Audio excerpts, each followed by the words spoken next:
Let's just give a few minutes. Got it. Just wanted to say that I think we should wait a few minutes just to gather a few more before we launch into this. So thank you for being here on time. Yeah, Laura, you're raising your hand. I can see that. Can you guys hear me? Okay. Yes, thank you Okay, for perfect. checking. I actually purchased the book a few days ago, and I wanted to get into this class and kind of know what we're going to be talking about. So I actually did module 1 and 2. It was so like exciting, and like what to do and how to overcome the shift and examples and so forth. So I'm like, I'm excited to like take these courses, and especially how you guys are going to divide it and each person's going to do their own little segment. That way you learn from top agents and they've already been through the shift. So just want to say that. Well, thanks for I'm sharing. I excited think too. go ahead, Elizabeth. I'm sorry. Sorry, I'm excited too. I just wanted to chime that in. Well, good. I got off this Zoom yesterday and I was so uplifted and just really excited for the rest of the classes. Well, thank you for sharing. I think, Welcome. Terry, we should have Laura do that share just when we kick off, don't you think? I know. Well, that's it's good to hear that they're excited. Obviously, Rod, you and I are excited because we get to kick off the classes. But I really enjoy teaching them on Wednesday. It helped me when I went through the material to refresh what I needed to know. So as instructors, when we're giving back, we have to kind of go do and walk the talk. And then we're going, oh yeah, we should be doing that. Or, I remember when we did that. So it's nice to have an audience and someone to support us along the way as we're doing the same thing. Yep, of course. And I will just say, Terry mentioned this in her class at the end, but it's an honor and privilege to be asked to share and teach. And I won't lie to you. I mean, I probably spent 3, maybe 4 hours preparing for a 2-hour conversation with you this afternoon. Welcome to my world. But it is not only are helping yourself, but you're helping others and giving back to our community. And I think that's fulfilling in its own way. So be thinking about that as you get more experience. And when someone like Terry, who's heading education in a Campbell office, reaches out, think about it. Yeah. Yep. So I don't know how much longer we have. We have 12 people here. Rod, are you going to put in the material in the chat, or did you want me to put the material into the chat? If you don't mind. Okay, I'm going to pull it over now. Hopefully we've got enough people. Bear with me as I pull. Yeah. So I would say let's go ahead and get started. Anyone got a problem with that? So 1 to 3, right? Is that what we have in our calendars? Yes. So I put a little sheets for myself that you'll see on the slides, like a halftime. I'd like to end a little early so that we can have a conversation. I think that's the most important, is that we talk about these things. And we have a lot of experience in the room, I know already. And those that are putting some major effort into their programs, like Dimitri shared Wednesday about his effort in doing social media and branding, so that people reach out to him. And I think just to share best practices is a great opportunity. We're here to share and help each other get up to if we believe there's going to be a shift, we're going to be ready for it. Yeah. We are in a shift. So we need, and we don't know which way it's going to continue. So as you're right, Rod, that's what we need to do. So it looks like we've got Viviana just signed in. She probably didn't get the material. I'll add that in a second. So you want me to go ahead and start the kickoff as far as what's expected from the class, and then you can jump in, Rod? That'd be great, because I have to find my presentation. Okay, there you go. So welcome to shift number 2, as Rod's going to be teaching about finances, getting your finances in control. It's going to be really important. I'm Terry Velios, and I taught that class on the class on Wednesday. So just a little bit of housekeeping is that we want you to participate when you can. It really does add to the class. We also want everyone to be respectful. So do turn off your cell phone and any beeps or bleeps or anything like that that might disrupt the class. And And then when you do contribute, you make sure that what you're contributing is relevant to the material. We want to be respectful of everybody's time, starting on time, finishing on time. If you do need to leave, we understand that. You don't need to make any pomp and circumstances, just slightly go out. The material is downloaded into the chat, so you can download it to your computer. And if Rod's going too slow or too fast, you can kind of move along with that material. Also, you'll have it when it's all said and done. So I've done my spiel. Oh, Rod's not gonna be monitoring the chat. I will. So if there's something that you want to say while he's talking, go ahead and put it in chat, and then I'll circle back with him. Thank you very much. And I just want to add a couple of requests. I actually, when we were setting this up a month ago, I asked Terry, well, this is going to be hybrid, right? So I can be in the office, and I want to see your faces. So I would like to, assuming you're dressed, put on your monitors so I can see you. And, if you need to make a phone call, just mute your video and go do what you need to do. Make sure your mics are muted. But it would help me do a better job if you are comfortable to do that. Also, I intend to make this forcefully interactive. So find your chat box, because I already want to start. In the chat box, tell everybody, what office are you from? I'd like to see where we're coming from. And I can see the chat, Terry. I put that on here too. Got it open. So far, I see nothing. Oh, here's someone, Campbell. Okay, all right. Silicon Valley, here's Elizabeth from Gateway. I love it. We can assume the others are like, oh, okay, nobody from Santa Cruz yet. How about that? Okay, and keep your chat open. Please put how long you've been in the real estate business as a real estate agent. If you transition from lending or something, I just want to know your practice as a real estate professional. Susie, way to go. 1 month. You're entering your business at a really interesting time. All right. You're welcome, Susie. All right. So I'm going to next share slides. I'll be turning this thing on and off because I do want to not have it just be one long slide presentation. So Terry, let me ask, can you see the wrong slide? I can see expense management slide. Very good. Thank you.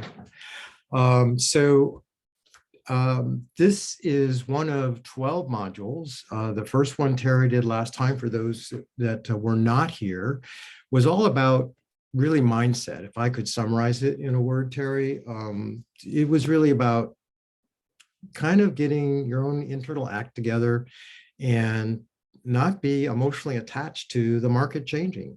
Changes happen all the time. We just have to pivot and adapt.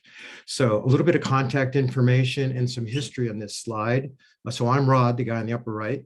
And I joined my wife, Karen, in 2003. We're a family team. So while I'm talking, come back to your chat box. And if you're on a team or not, anyone on a team, just say you're on a team. That would be interesting as we move forward. It'll help me pace the conversation later. So I joined my wife, Karen. She's been in the business now over 30 years. I have 20, and our son, Stephen, works part-time for us. He's also been licensed 20 years. But you need to know I started with RE/MAX. We did very well at RE/MAX. We liked the environment very well, but we love Keller Williams so much. And I'll tell you what, I'm going to talk about some mistakes, because you can see in RE/MAX, we were there during the Great Recession. We had a major shift in real estate then. And I did not have access to training like you guys are getting right now. I think we'd be a lot different had I taken some of the tools that we're going to share with you in this class. They're a whole series. So I have been on the ALC, both in finance and technology. So let's see, we have solo team. Laura's been here since September 21. Very good. Thanks for using the chat box. Let's keep this active. So our main ideas are that, well, we've already done the years and we're moving right ahead. Let's go back to the chat box. There's going to be 7 topics, and I'm interested in you entering a number of what would be most important as you read the list. A perspective on expense management, I'd say it's like an overview. How to measure the market. The size of your business, cutting the fat is number 4. Make the most of what you have. Or bottom line, or most important to you maybe is an action plan out of today's get together. Vivian says she's driving. Oh, be careful, dear. Meg's got number 5. So that's all I'm going to focus on. Oh, here, number 7, Laura, good. Thank you. Keep pumping them in as I move along. So let's start with 1, and I'll keep watching the chat. So at a high level, what we want to do, and this is the most important thing to get out of today's session, is it's about your margin. I'm talking profit margin. So if you can do a good job of managing your profit margin, no matter what happens or how extreme the shift might be for us, you are going to come out the other end very successful. And if you think about the dials that we have to turn right now, you can't control the market, right? You can't control whether a client's going to buy or sell. The one thing you can control is your time and your expense picture. So we're going to talk some more about that later. Who will be affected? Everyone's going to be affected in our practice of real estate. But the ones who can pivot quickly, cut expenses fast, are the ones that are going to be thriving. So we're going to talk about how to get your money in shape. There's really 4 steps. We're going to talk about measuring the market next, your business, areas that you can cut the fat. This is financial fat, and making the most of what you have. So I spent some time pulling these 6 characteristics, and these are the ones that are going to measure whether we have a shift or not. Terry declared at the beginning, we have a shift. And I'm going to show you 6 different numbers that may not indicate that we're in a total shift. So you have to kind of absorb all of these. So I'm going to take them one at a time with real data from Santa Clara. And I guess we have no one from Santa Cruz, so it'll be good. So this is Santa Clara County, all housing types. Can we see the slide okay? You see current year is a solid line. The dashed line is last year, month to month.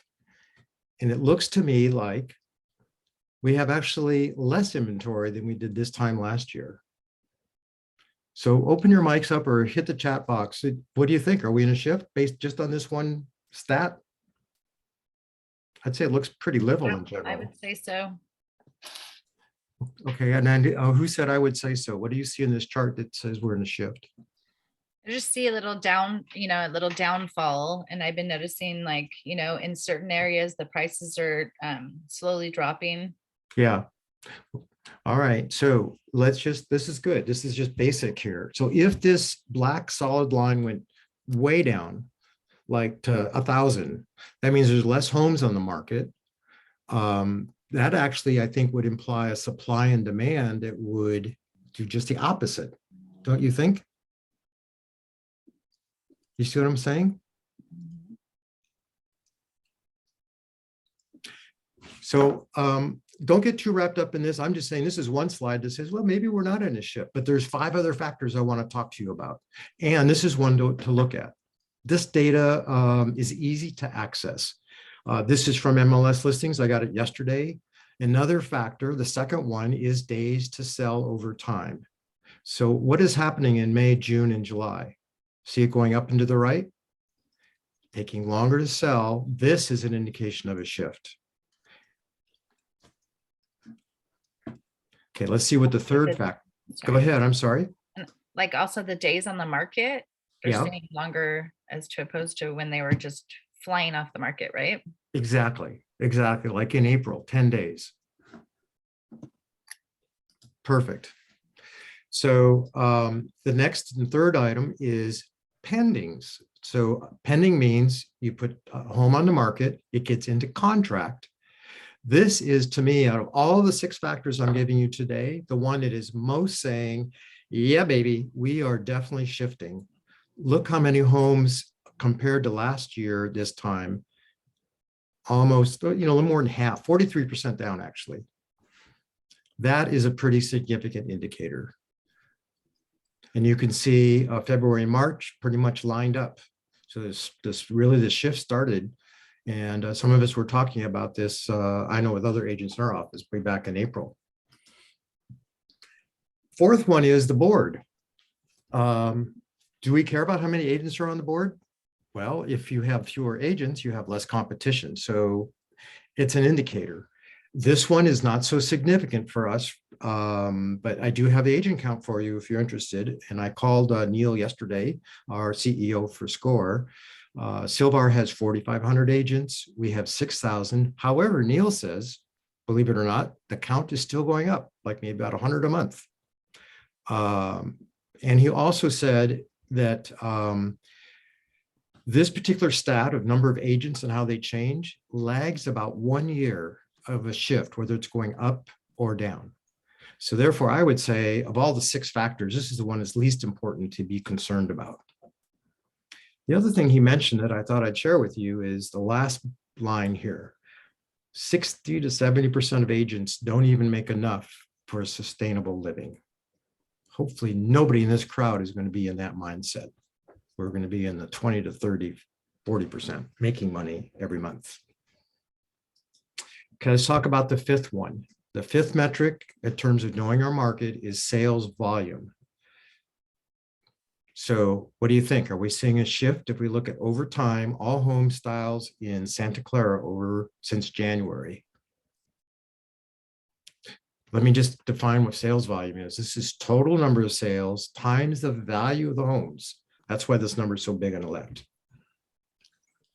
Going down, up, are we seeing a shift here? Yep. Yep, I heard a yep. Thank you.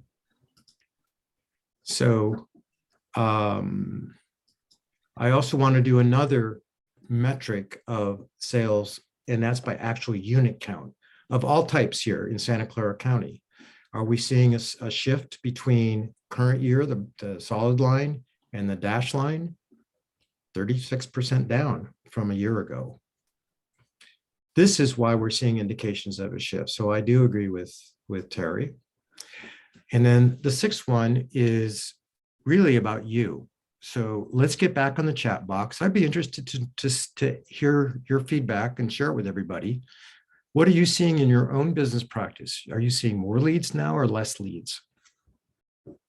Well, I think we're definitely seeing less open house attendees. Okay. So How- that would be less leads. All right. So when you're doing your open houses, you're seeing fewer people and picking up fewer prospects and contacts. Yeah. Okay. I noticed I did actually I did an open house 3 weekends ago, and then I did and only had 3 groups come through, which 2 of them lived in the community. And then I just did one last Sunday and I had 13 groups. So Yeah. but I think it just depends on the Was it in the same place? no, and that's what I was just going to point out is it depends on the area you're in too, because I was over in McCarty Circle, a condo in McCarty Circle for the one that had 3 groups come in, Uh-huh. and I was at a Sunnyvale townhome for this last one in Sunnyvale, and it was of course everything was all remodeled and all shiny and new, so yeah, it brought in a lot of traffic. I also would maybe advocate that before you consider doing an open house, you look to see what it's priced at. In your sense, is this going to be a hot home that people are going to want to see, or is it maybe overpriced and the seller's expecting a little too much? Yeah. So if it's not your listing, having a conversation with the listing agent to see what kind of calls they're getting, activity. Yeah, I'm anxious. I have I'm doing another open house for an agent in the Campbell office this weekend. And I'm interested, I'm anxious to see how that's going to go because it's, prime location Campbell spot. So we'll see. Good luck. Yeah, good Thank luck. you. Exactly. Thank you guys. So, yeah. So That. those are the key things in measuring the market. So look at for your own business, how many closings are in your own personal pipeline for the next couple of months. So this is the time to stop and think about. You don't need to share it in the chat box. From those closings in the next 60 days, what's going to be your income? And then what would be the income based on a 60-day projection? And I'll share. Mine's definitely down. So I don't see the rate of business in terms of price point times number of transactions in the next 6 months. But am I worried? Not really, because we're going to be profitable. So the point of this slide is, so once you have a clear situation of your financial situation, you'll be able to figure out where the adjustments should be made. And again, the two things to look at are your own personal expenses and your business expenses. And I will relate to you on the personal side for me, and Terry knows this for sure. Karen and I love traveling. In fact, we just came back from New York. That's when my virtual background there is seeing the Statue of Liberty at sunset last week. We may have to reconsider. I want to go, I'm on the bucket list to go to Galapagos Islands. I want to go to South Africa, go on a safari. We may be postponing that a while. We actually have 2 bathrooms targeted for remodeling. We put that project off.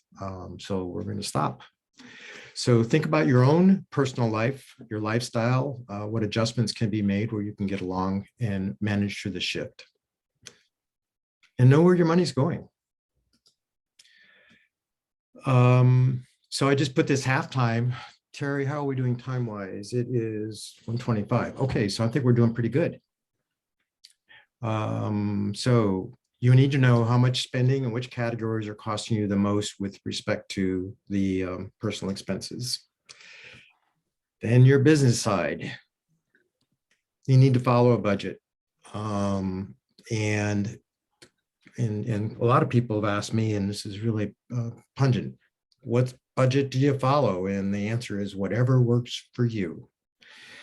But do have something that you can measure and make adjustments and dial your own business expenses. And Terry, this might be a good time if you have what I think 3 different Excel spreadsheets that we can share and our participants can download, look them over and see which ones you like. So be looking in the chat box and download those, open them up, check them out after the class and see if any of those resonate for you to help you manage your business expenses and your personal expenses. I did put those in the chat earlier. Hopefully you guys were able to see them and download them. Oh, I'm looking, I see it. Thank you. So I see material. Actually, I don't see the Excel spreadsheets, Terry. Let me check and make sure I have them. Were they in the 2 emails that you sent me yesterday, or were they something I gave to you? There's something you gave to me, so I assumed you had them in your Dropbox. Oh, okay. Do you mind? I gotta look for them. Okay. You guys, I looked at each and every one. There, some are simple, some are more complicated. I definitely would advise you to take some time working on your business, look at the expenses. Some of them taken from the MER book, our Millionaire Real Estate book, actually gets into the whole business planning side of how many leads, what your conversion rate is, really gets to a significant drill down for you. And then find your margin. And that's pretty simple. You just want to subtract your personal and business expenses from your monthly income. And if your income's lower than your expenses or the margin too tight, you got to take 2 steps. You got to cut, or step up your lead generation or whatever method you'd like, or try some new things, be open houses, or Dimitri shared last meeting about his focus on social media and bringing people to him through social media. So whatever works and resonates for you, make it happen. Okay, the next slide, I'm going to get personal and direct. I'm going to show you, I'm a graphic kind of guy. So thank God we have Stephen. He creates this for us on our team. But I'm going to show you 2 slides taken from last month, showing you what we track. And I look at this because I want to know where we're spending money. I know it's tiny. It's in the slide deck. You're welcome to look at it again if you want it. But, you know, we're tracking the expenses in the big big buckets. We track it month by month, and we actually asked Stephen to separate indirect expenses from direct expenses. So this has to do if we have a listing, we invest more money. So he's tracking that for us. We have a goal on the upper right. And then he breaks down by each category, by month, what we're spending. And then this little box, personal draw, is showing what we're putting from the business savings account and checking account into Karen and I's personal thing to pay for vacations and things that we'd like. And then Stephen has at the bottom a blowout month by month for each area, like technology, cost of sales, lead generation, his salaries there on the left. I hope this is helpful to let you know that we're very serious about tracking this. And then this is the income side. We got our budget, what we're doing for income every month. This is net after we pay our capping. We have a budget for what our income is going to be, what it breaks down per month. We're big believers in having a reserve. So that red line is what we target. And this is how we're building our reserve. And of course, this is a cushion that's going to help us get through any shift if the income becomes really low and we can't cut expenses enough. And then most important, this is all about margin, profit loss. So this is what we're measuring. Here's our annual goal all the way to the right, and we're almost made our profit for the year. So we're pretty close. I just want to pause a minute. Let me unshare. Does that look interesting, helpful, what we do in our business, our practice? Hello. Oh, Christine's got a thumbs up. I thought I lost everybody. I think it might for some, especially if they're newer, they don't really have the income or the flow, so it doesn't resonate with them right now. Okay. However, what we're trying to do is implant that you are starting a business, and a business needs to track from the very beginning to the end, because if you're running a business that's in the negative, you're not really running a business, right? So you want to build on that. So those of you that are just started, and I'm sorry, I'm jumping in on your talk, Rod, but those that are just starting, this is awesome because you're learning to do it right from the beginning. Thank you, Terry. And I don't mind at all. This is why I invited you to kind of be my co-host here.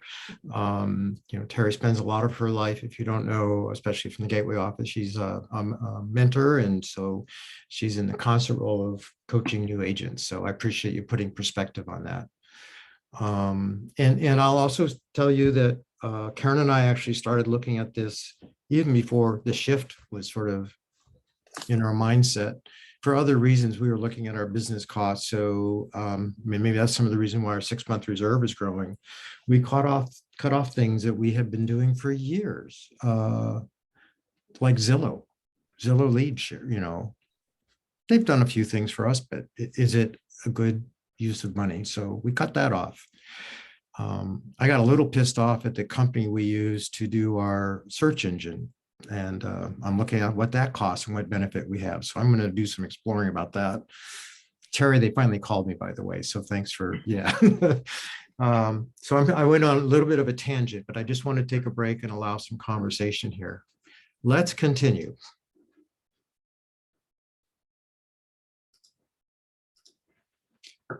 So I just wanted to make the examples real.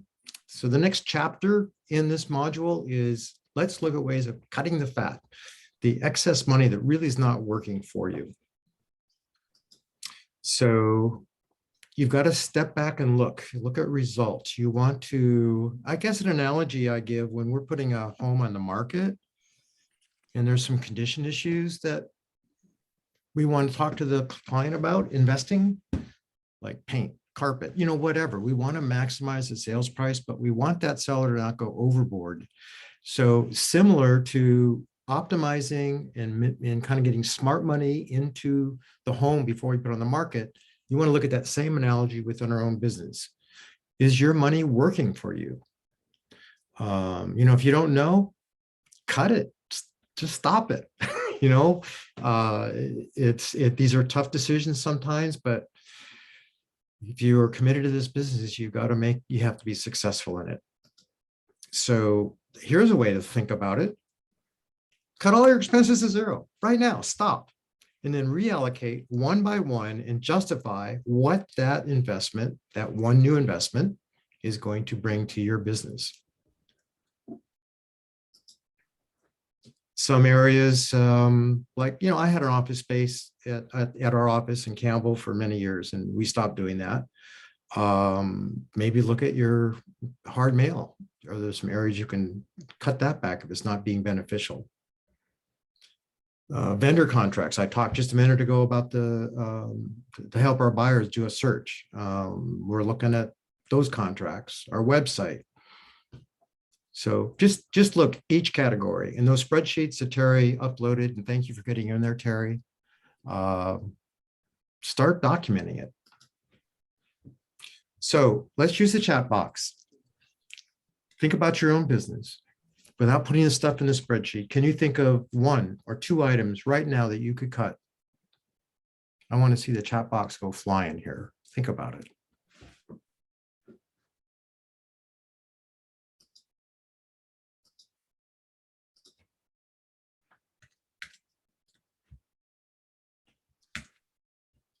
Postcards, good.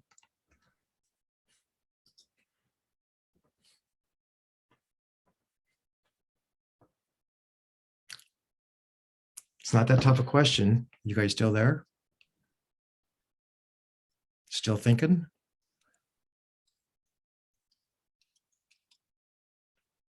How about you, Meg? Are you still with us? You've been doing this a long time. Think about your own business. Something you can cut off?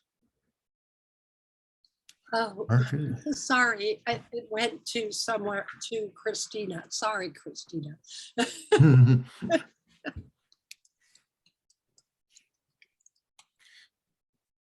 Oh, realtor.com leads. Mhm. What is that program? I've never done it, Meg. How much it cost? Well, I'll tell you this, when you call up and you say that you're going to end your subscription, they immediately cut it in half. They immediately go, oh, well, and I say it's because, we're in a downturn and I'm cutting my expenses. And then they go, well, here's what we can do, right? We'll cut it in half. And then you agree to that for like a couple months. And then you call back and then they go, Very good, Meg. That is outstanding. It And then- reminds me of cable service. yes. So you Yeah. have to be, it's harder than it sounds to cut these expenses. It's not like people go, oh yeah, no problem. Here, it's, oh, well, you have to send it to us in writing. They put up obstacles. And if you're not really diligent, I think, about, being very clear with yourself that you have just got to cut these expenses. And I would actually have to leave the office and like kind of walk around in the parking lot to talk, because, you had to get kind of like mean, and not mean, like use bad language or anything, but you had to be like, no, that's not what I want to do. And some people are not mean enough, or you're in an environment where you can't like make yourself heard. So when you are cutting down expenses, just remember, you've got to be tough. Okay. Yeah. And the people you're Have to be talking stern. to have training in stopping you from not cutting your subscription. As far as their program, it's like any other program, the leads you get, but it was expensive. It was like $200 a month or something like that, it wasn't as expensive as Zillow. Okay, it wasn't $350 a month. It was only like $200. Then when I called, I got it down to $100, and then it didn't change anything, and that by then I was pissed. So I called back and just canceled it. Okay. Yeah. Buyer has gone way up. Okay, they used to be real affordable, and now they're real expensive. They're like $300 a month or something. So if you're using them, cut them off. All right, great. Okay. Thanks for that share. So Laura, you're with us. I'm going to put you on the spot now. The next slide, and then I'm going to ask my question of you, Laura. So go ready to unmute your mic. Do you remember reading about networking in the, well, tell us what you did with the book. You got the book, right? The shift book, Laura? Yeah, I have the book here. And so what I just this morning I was dropping flyers in my farm and I just put it on Audible and I was just listening to it. But I didn't realize that there was like graphs and so forth and like tips and everything like broken down.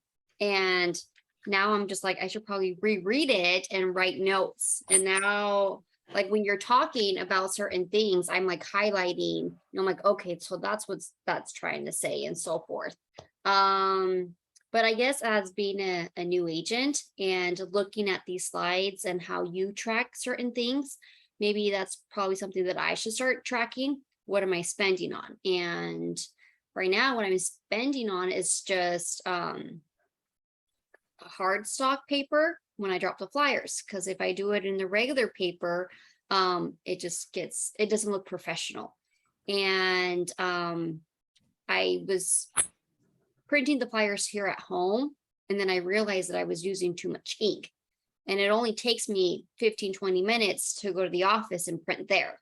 So I'm just like, okay, maybe instead of using the ink at home, just drive to the office, say hi to Chelsea and Quan and Terry and so forth, and see what's going on, any advice and tricks that they can, teach a rookie to, going forth. But there's a lot of things in this book that I have just getting pieces and parts, and especially being new, they're already guiding you to the correct Yeah, way.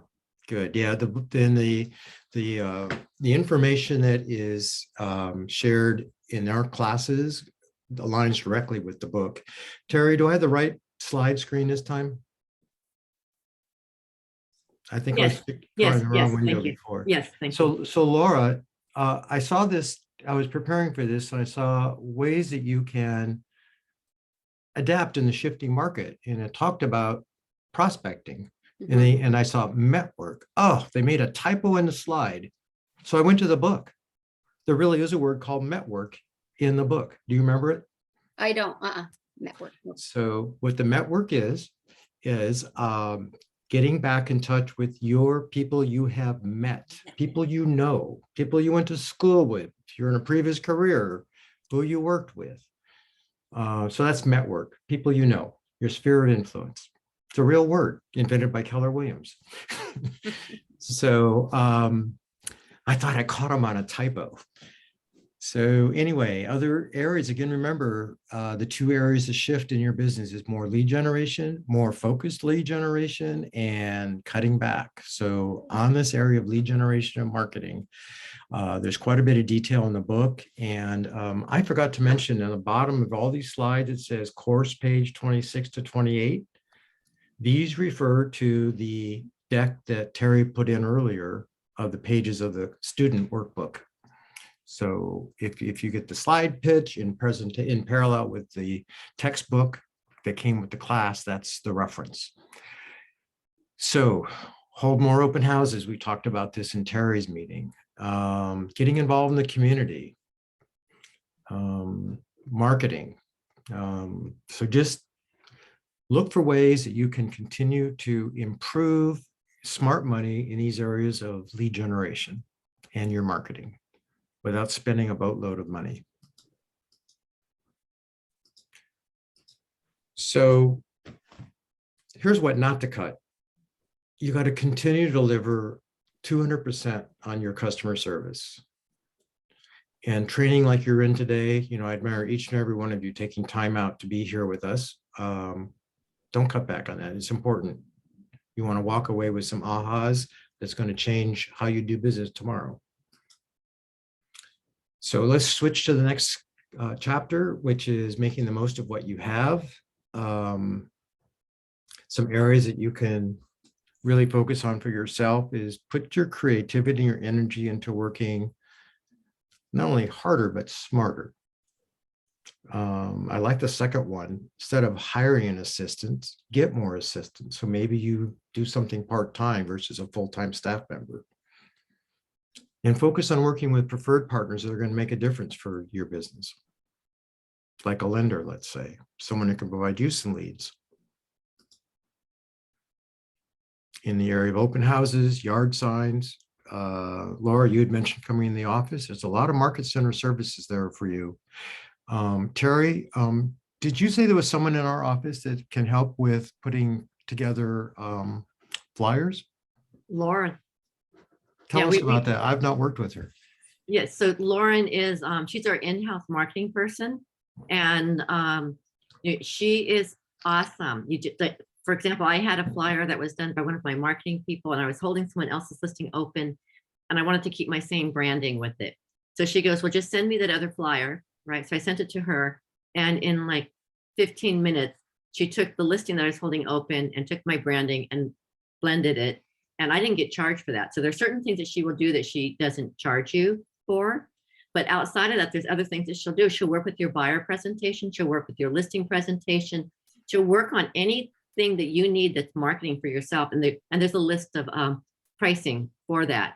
I highly recommend, talking to her. If you're not good at it and you don't, and the time, let someone else do it. It saved me hours. Is she available for the Gateway agents? Or I'm, does Gateway have a similar position? I'm looking to see, I've got her, do I have it with me? Anyone Gateway know? Anyone here? I'm looking for her info, because I have it someplace. I'm gonna right. put in the chat. Dump it in the chat then. Yeah. All right, thank you. There. So moving on then.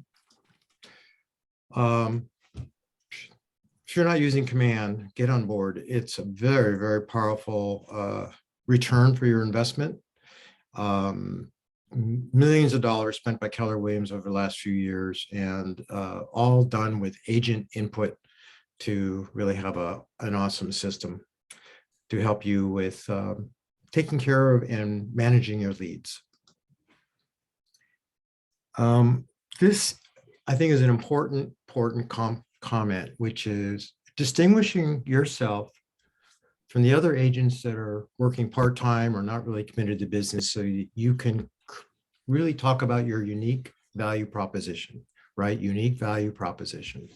So it has to do with adding value. Let's see if I can, oh, look at that. Did that come, do you have a red circle over value? Mhm. Is that so cool? Yeah. Yeah. So like I showed you the research I did in terms of understanding the market. So, and I know Terry every morning, right? I think after coffee, is it before or after coffee, Terry? She goes into MLS and she's looking at, drinking coffee. She's drinking the coffee and looking. she's multitasking. Yeah. Well, I work out. I have a cup of decaf. I work out. I come home. I want to have my second cup of decaf. I'm on the computer looking at my While she's drinking the coffee. look at the inventory. Yeah. Look at the inventory. Yeah. And as I mentioned before, go back to the slide set. There's actually 6 indicators of what our market is doing. Get familiar with those numbers. Be comfortable to express what that means to your clients, either sellers or buyers, and show them how you add value to their lives. So I want to reference this kwconnect.com, which has got more information about this career growth initiative chart. The other thing I want to talk about right now is lore. Anyone remember or know what lore is? Language of real estate. So this is available. I'm sure you can get this at Gateway. This is for our office in Campbell. Chelsea at the front desk has this chart for you. Take this with you, keep it with you, get a PDF version of it.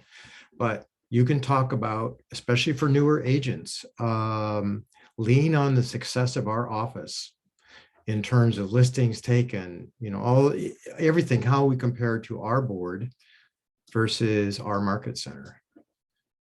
And then year to date. So just to show your clients you're working for a great office and focus on things that are important to them.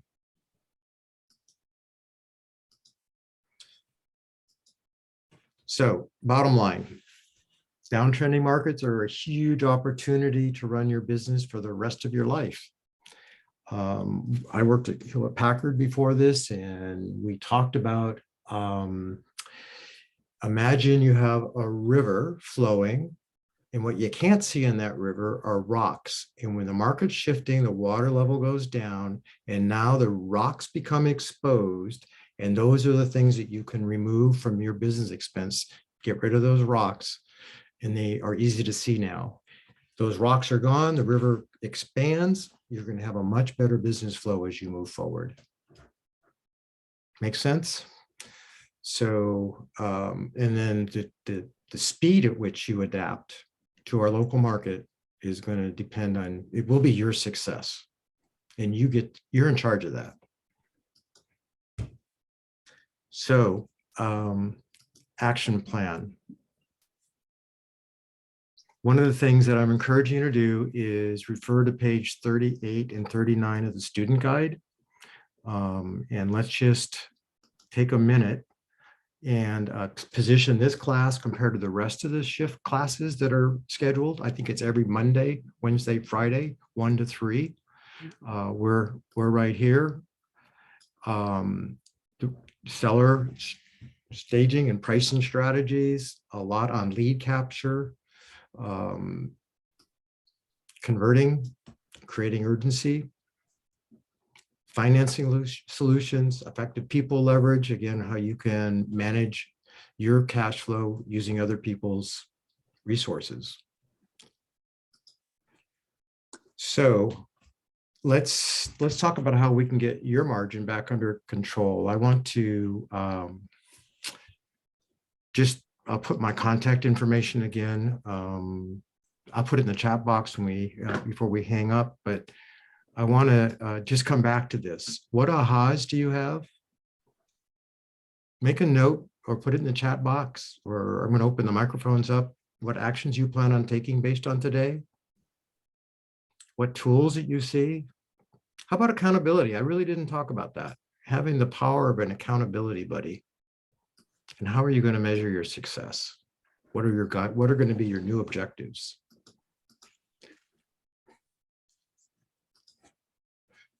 So Terry, I'm wondering if I went too fast. Yeah, so well, you didn't go too fast. So I want to share some personal information about Keller Williams and their training and education, and hopefully that it'll kind of inspire everybody here. So as you said in the beginning, I'm going on 24 years in real estate, and I joined Keller Williams in 2009. And I've always, I just started, in real estate and has been able to just do well, right? And never really looked at my finances. I looked at what I sold, what my sales numbers were, but I didn't look at what I was keeping, right? And then when you're making money, when you get to that point where you're making a lot of money, you don't even think about the expenses because it's not a concern. When the market shifts and the money's not coming in and you're still doing that same amount of spending, then all of a sudden you kind of get that, right? So in 2003, I moved to Washington State and came back in 2007. And it was right when the market was shifting, short sales, and I was having to rebuild my business, and our finances were not really where they should be. My husband pays all the bills. I don't pay attention to it. I give him the check and off we go. So Keller Williams had it's a business planning class. I think it was in 2010. I'm gonna guess 2010. And they came in there and then they said, okay, set your goals and here's what you do and here's how many things you need to sell in order to make this, to net this, and blah, blah, blah. And I looked at that and I really felt overwhelmed. I felt like I didn't belong in that class. I felt like that these numbers were for somebody, but not me. I also was, feeling really like less than. That's probably the best excuse I can say. I felt less than. And I remember walking out, and Mona, who was our office manager at the time, and I went to her office, and I was crying after this class. And she goes, I have no idea where we are financially. And I do know that we are in debt. All our credit cards are to the max. I don't know where we're at. I don't know how to get out of it. And it just felt so overwhelming to think that I'm going to get from there to whatever. And so I just started taking little steps at a time to do what I could do, right? Cut back on this, pay something down. Had a conversation with my husband and said, we need to really look at our finances. I need to be informed. I need to be a part of the decision and spending process. And we made changes, and we pay off our credit cards. We have 0 credit card debt. We pay off credit cards every month now. And mind you, we had like 3 credit cards that were to the max. We were living in a home that was okay for us. And I was, able to buy a home in 2019 in Gilroy, and be able to fund that on my income. Able to take a trip to South Africa for 2 weeks. Able to travel, able to do a lot of things. And the biggest thing was, like, Keller Williams always talks about your big why, like, why are you doing this? And for me, it was very, very hard to come up with a why, because I was brought up that you don't ask for money, right? Money is like, if you think of money, it was a negative thing. And so I realized that my big why was my grandkids. And so instead of focusing on making money for myself and putting something in there, every time I would close a transaction, I would fund each of my grandkids' future savings, whether it's education or something like that. So it wasn't a big amount, but it was a little amount. Well, all 4 of my grandchildren now have kind of a nice little nut as well on top of that. And I'm looking back to, 12 years ago, sitting in Mona's office crying, to where I'm at now. And you can really make changes. So take the classes, go through the exercises. If you have to beat yourself up, because you're not going to make any changes by being comfortable. We have to get uncomfortable. You have to get comfortable being uncomfortable. So even though the material might not be something that resonates with every single one of you now, you are running a business, and you are supporting your family or your lifestyle in some form or another. And you got to start it off right. So That's a wonderful share. Thank you. I made a mention at the very beginning that Karen and I worked for Remax in the Great Recession, 2006, 7, and 8. Huge shift going on, lots of foreclosures, short sales. And we didn't have this tools that you guys have just learned about. And what we did have is Stephen, the father of our grandkids, working for us. We had a huge obligation to him and his family. We kept him on the payroll, paid him full time. And the business was in the toilet. And I'll share with you that our plan B was, Rod, you have a techie background. You work for Hewlett Packard. Go find a job doing something else. Where'd I end up? Fry's in Campbell. May they rest in peace. They're no longer open. What an experience. I've never worked in retail. I thought, cool, I'll get some contacts while I'm selling computers, and it'll help in the real estate. The only contacts I got were unqualified people. So it was that year, a W-2, I made a total of $20,500. Ridiculous. All that time. I learned a lot, appreciate now retail. That, I guess, was a good life experience, but I wish with Keller Williams, I wish I had this training. I'm sure that Karen and I would have totally attacked our business issues a lot different than sending me to Fry's. Just that's hopefully that's helpful. So Elaine, I don't know if you are listening. Can I call on you? Are you there? So those who know, Elaine is a team leader down in Santa Cruz. I'll check with her offline. Dimitri, good to see you. What do you think? How'd this go today? Great. And I want to share some of my thoughts, and I also want to throw out some questions for all of you guys. Okay. So my thoughts overall, just overall expense management. I don't know if I would do anything different during the shift that I'm doing otherwise, right? So whether it's shift or no shift, every expense has to give a return. It just, people could get kind of more sloppy if it's not shift. It's just kind of easier to overlook those things. From my perspective, I do this anyways, right? And second perspective, a lot of you guys were talking about cutting different lead gen programs, right? I actually look at this completely the opposite. I see right now it's an opportunity to invest in advertising and pick up market share as other people pull back, but you have to be very careful about how you do this. What are you targeting? Are you getting leads at the right price? Are you getting them with the right expectations? Are you in a position to convert them, right? So that's what I'm thinking. For example, during the recession, guess what? The cost of media go down everywhere. Right? So now here's my question for all of you guys.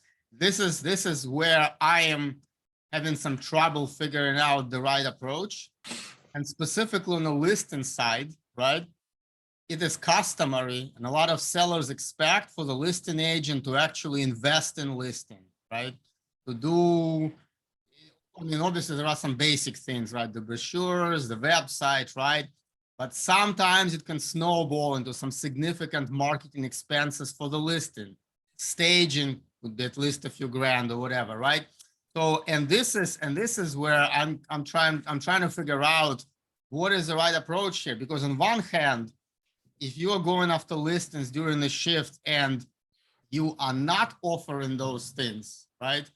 You might not be that competitive, but if you are putting so much money into those listings, and because of the shift, a lot of them are going to get canceled, expired, withdrawn, whatever, these expenses can really add up. So really want to get your thoughts on managing expenses of a listing during the shift.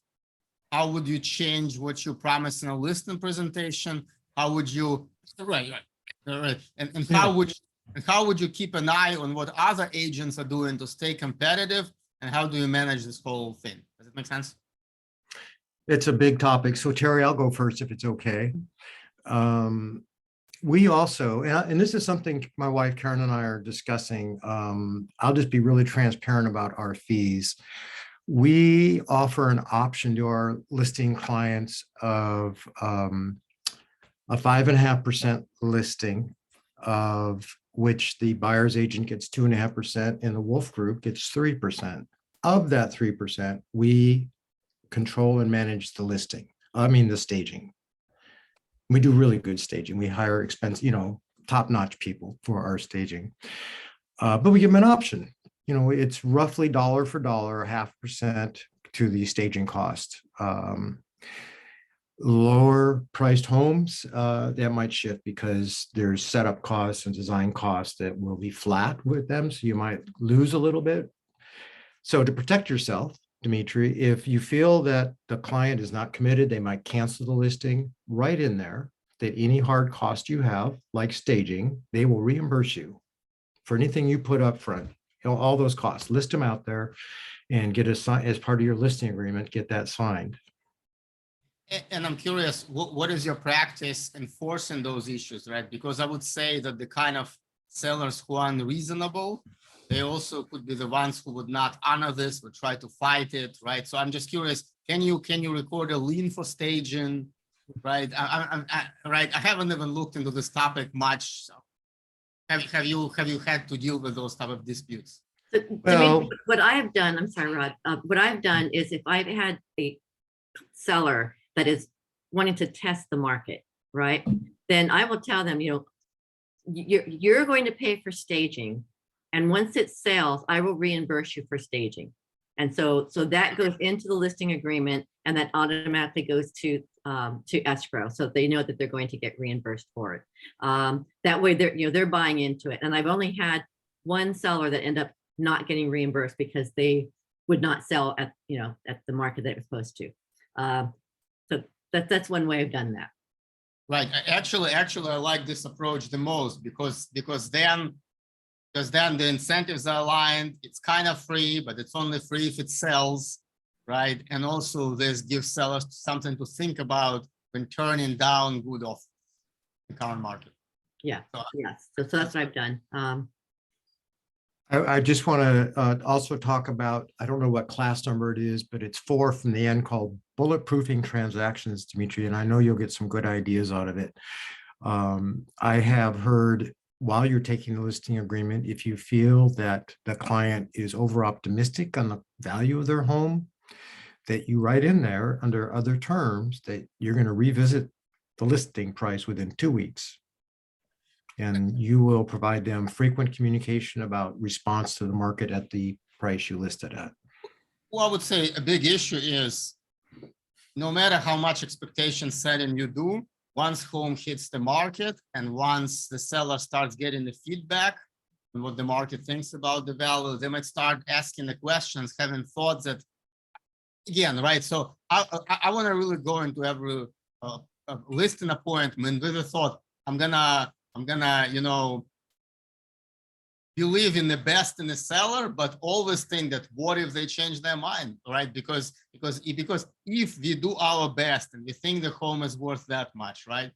The market thinks it's worth less by then, and seller says, no, I'm gonna cancel the listing, let it expire and try next year, something like this. It's even when everybody has good intentions, I can totally see how those situations can arise in this market. Again, right? I think during the good market, it's only kind of the most intransigent and reasonable sellers who end up in those situations, right? But I think we're going to see a lot of this because people are going to have legitimate thoughts. You know what? I don't have to sell now at the price. Let's try next year or something. So I would just say in a listing appointment, you need to explore that pretty deeply with them. You got to use your gut, but you got to ask tough questions, ask about past experience and other big transactions they've done and they've changed their mind. Just be direct and forward with them. And the other thing I will say, I know you expressed last meeting that you're, you know, not big on open houses, but you know what? You get that listing, it's your listing. You get to host the open house. You might actually get a new buyer as a result of having that listing.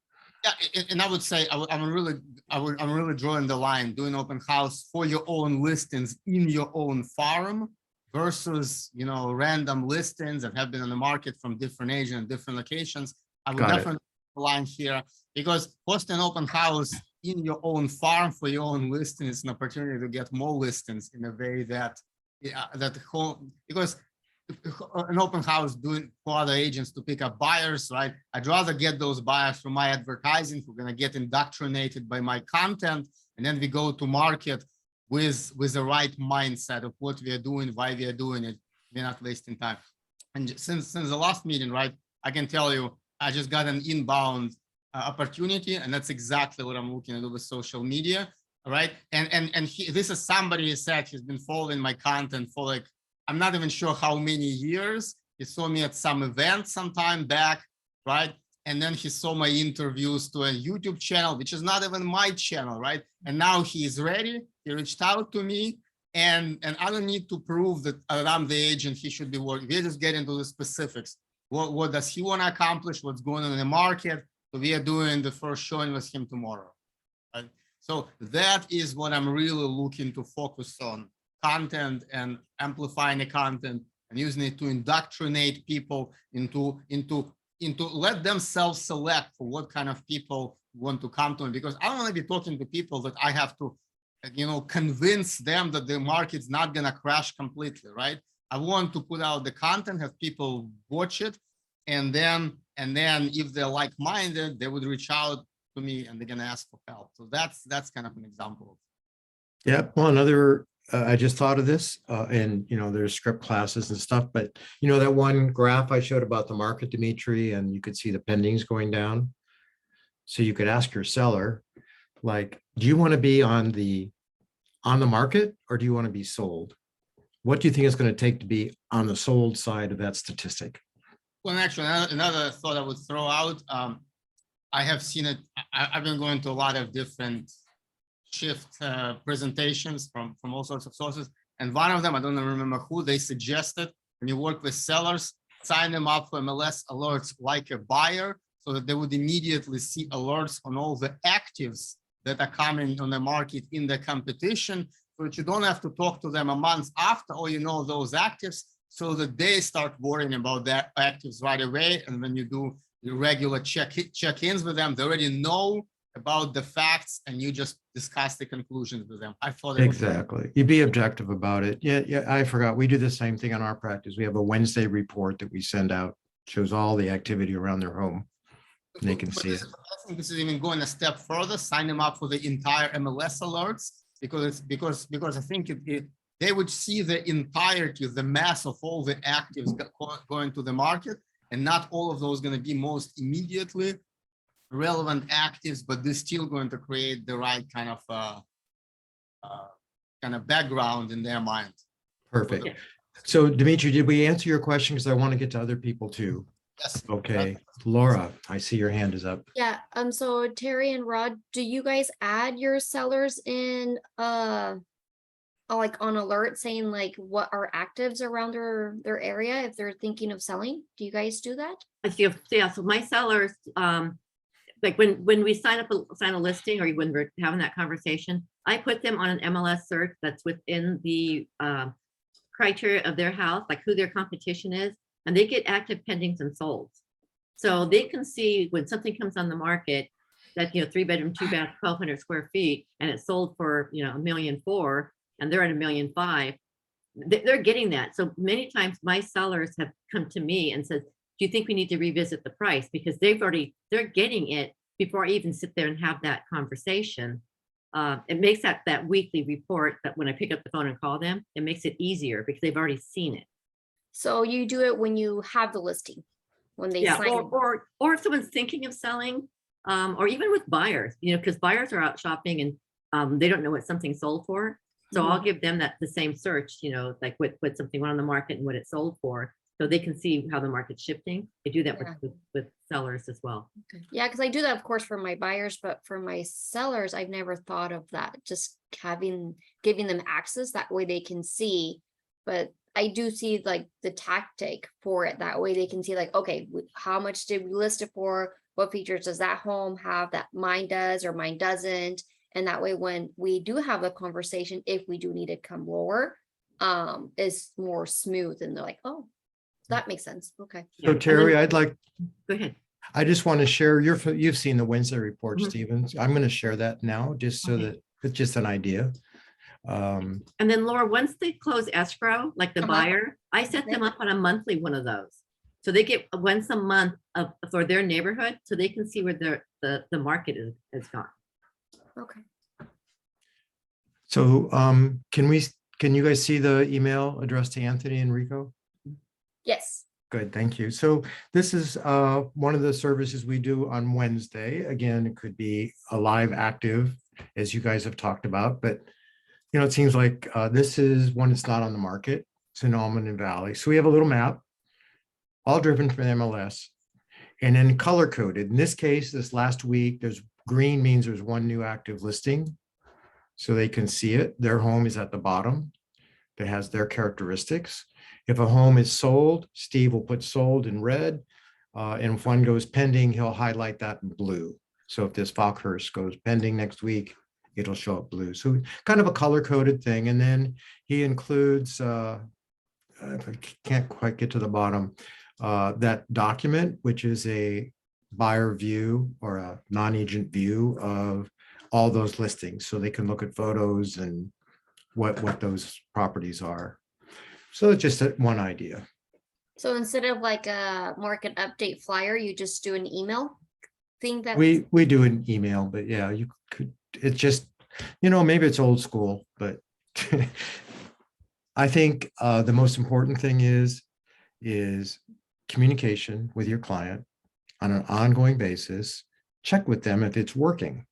Like, I'll follow up on later in the week with Anthony and talk about the market and what is going on in his plans. And they got issues that are, unique. So you do alerts, get notified, use it as a reason to touch bases, let them know that you're also watching it. Yeah. One thing that I also wanted to mention when you were going through the modules to provide value. So I had a call yesterday from a lead that I got from Op City, and spoke with her probably 2 weeks ago, just set her up on my Real Scout, sending her homes that she was looking in the area. And she's currently in Seattle, and she wanted to find a place before July 15th. And I looked at my calendar, I'm like, that won't be, yeah, we can't do that. So I was just being transparent. I'm like, typically when we find a home, then it takes at least 30 days of, an escrow. So she thought about it, and she also reached out and said, can you also send me rentals? And so I sent her rentals as well and with active listings. And she, like I said, she called me yesterday and she said, Laura, I just found a rental property in Santa Clara. So as soon as I move in, get all my belongings, then I'm gonna go out there with you and start looking at these homes. And she was, in my mind, I'm like, that's providing value. That's why people are doing this business for a reason. Yeah, of course we would want to get, the nice paycheck. But if you just provide value and you find her a situation where she can live and move all her belongings from Seattle to the Bay Area, and then if she's settled, then she feels more comfortable and at ease, and then start looking at homes. And it was just like a big, like, poof. I'm like, that's what this business is about. Just, yeah. That's what makes the difference. Very good. Thank And you. that's what makes you special, while they'll want to work with you and while they'll want to refer you, because you're thinking about them first. Yes. And this type of customer is just, a single woman. She's moving here to work for the Department of Defense, and she's looking for a mobile home. And I took a class with Terry. I knew nothing about mobile homes. Now I'm just like, okay, I have a packet that Terry showed me. Here's our lenders that I can refer you to. And it was just so much of education that KW has, and people that are willing to explain stuff. And now you take it in your own business, and who knows? She said that she has she has 2 kids and they're thinking about buying, but they're still saving. So maybe I help the mom and then I help the daughter, and then there's the chain. Yeah. I have an interesting story about mobile homes for you, Laura. So I had someone that came to me and he was looking for a mobile home, and they got into contract, and then it turned out that their finances didn't work, so they couldn't buy it, right? And like it went on for like probably over 2 years, where he goes, oh well, what if I bought this land? What if I did this? What if I did this? Fast forward, they bought a house in Gilroy last year when I was able to get their offer accepted off market for a house for like 600 and something thousand. Wow. We went from a $200,000 mobile home to a 600 and something $1,000 house. And he's just like, they're over the moon, Yeah. right? So what you're doing is like, you're thinking about them, and it can come. It's like, don't dismiss those small things. Exactly. If I can ask a question, Laura and Terry, I actually have a client who I've been going back and forth to the SLO County, San Luis Obispo area. She's looking at, a few mobile home parks out there that are close to the Lake Nasi. And I heard you guys just say that you did a mobile home training or class on that. I would very much be interested on that. For So sure. Elizabeth, send me your email and I'll send Okay. you some information that I have on the mobile homes. Perfect. It's basically my outline, as well as lenders. So if you read Okay. through that, then you're gonna have some questions, and then the conversation will probably be between us 20 to 30 minutes. Okay. It's not a Perfect. simple thing, but yeah, so just do that.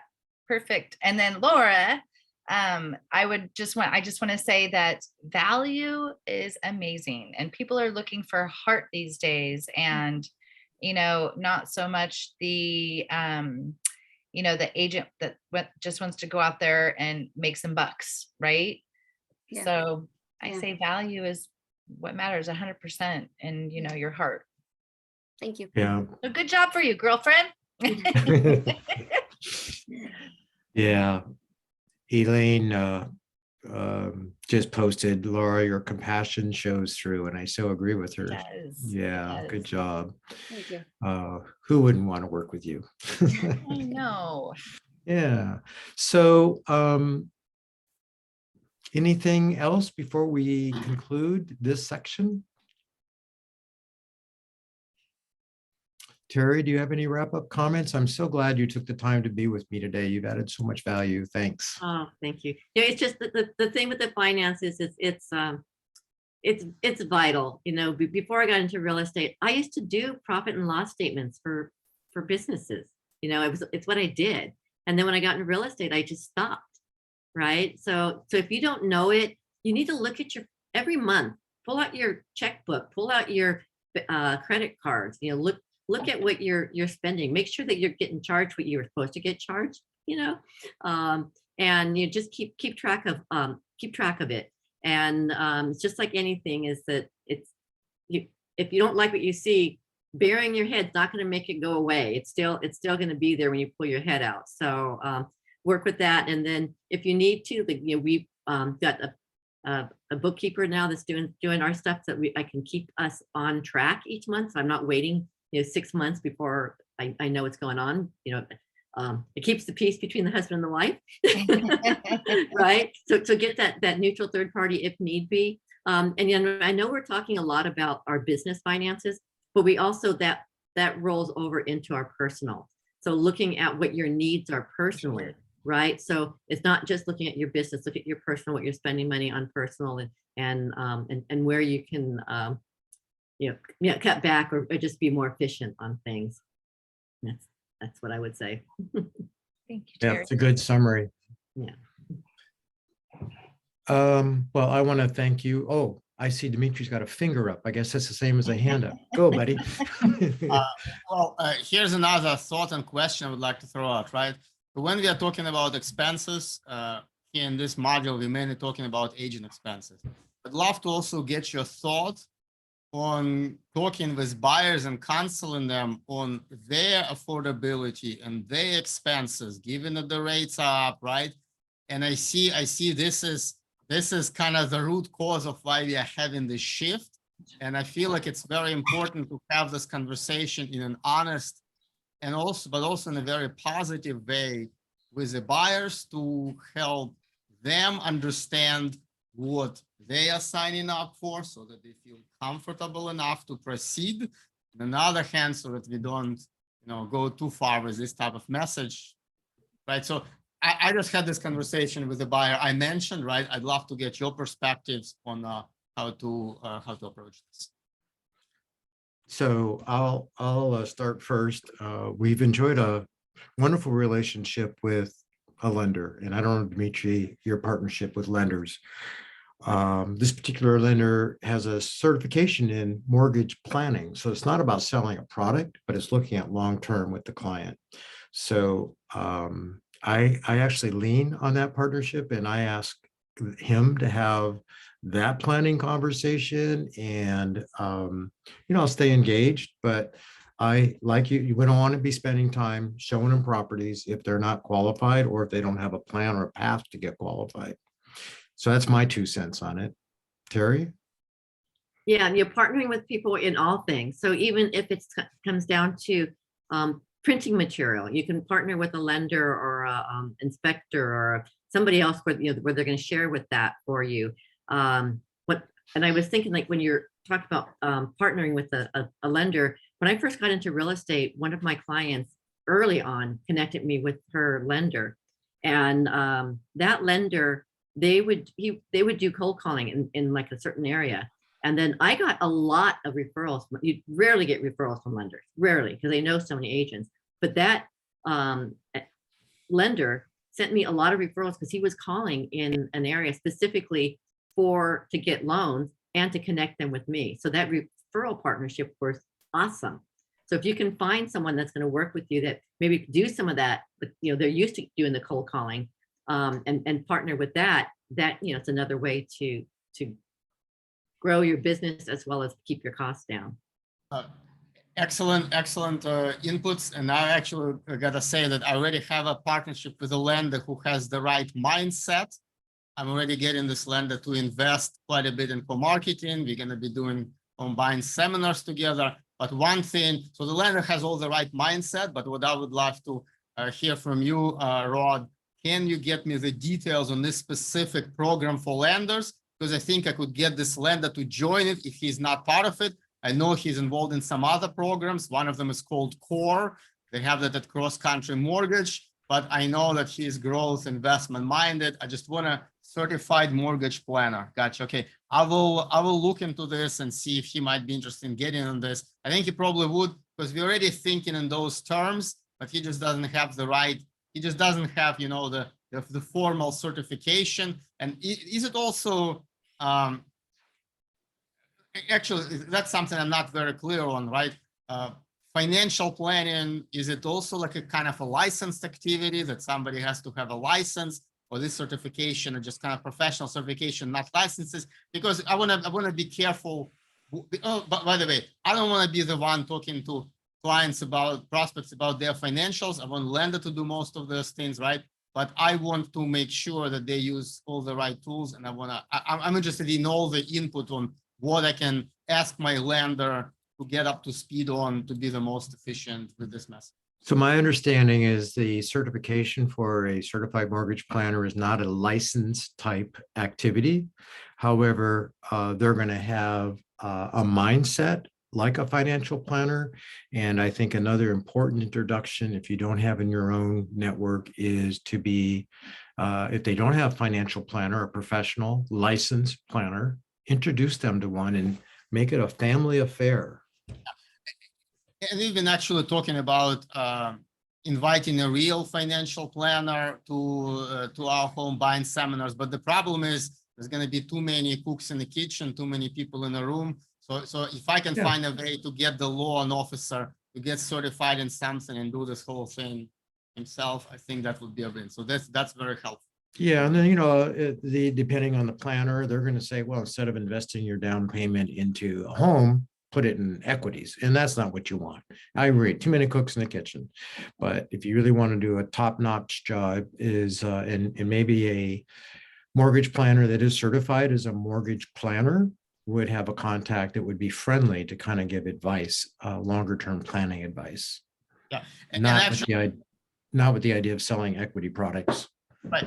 And I have to say, I talked to quite a few financial planners over the last few years, right? And a few of them, they were just brazen about pushing their own products, insurance, something else. Like, wait a minute, buddy.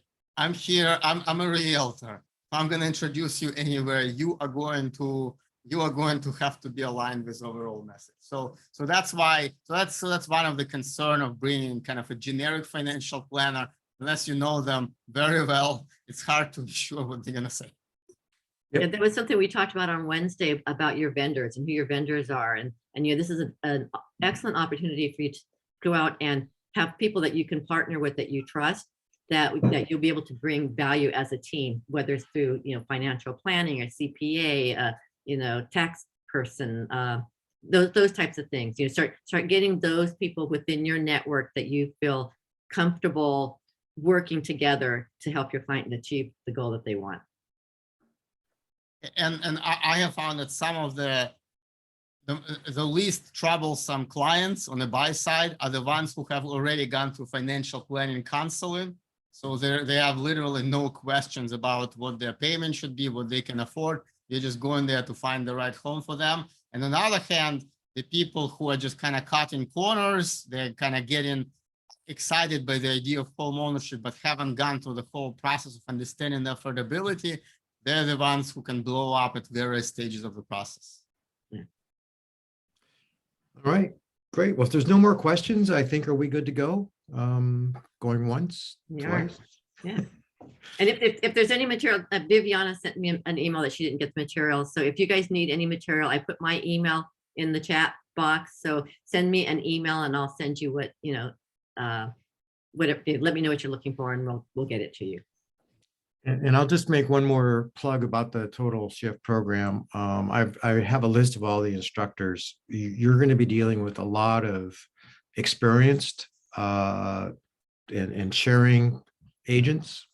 In some cases, a productivity coach out of Santa Cruz. So you're going to get a lot of great insight. And what's unique about this is not one instructor doing all 12 modules. You're going to have unique little insights that each of them will bring from their personal experience to help you avoid pitfalls, perhaps.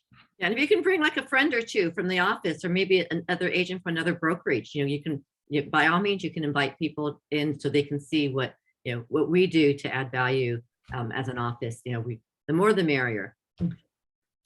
Hi, Elaine. I haven't seen you in so long. She's on mute. She's on mute, but I can see that she's saying I'm never muted, Terry. You know that. You guys are doing a great job. Well, thank you, Coach. I'm just, I'm just one of the fans, Rod. Well, thank you. It's good to see you. All right, you guys. Well, with this, I'd suggest we say goodbye. I wish you all the best. 10 more classes to go. Get the book and do your ahas and things you're going to do and put them into action. That's when it really matters. Maybe if they go to all 12 classes, we'll give them a gold star. Good idea. All right, sports fans, have Thank a you great guys week. so Have a good much. weekend. Bye-bye.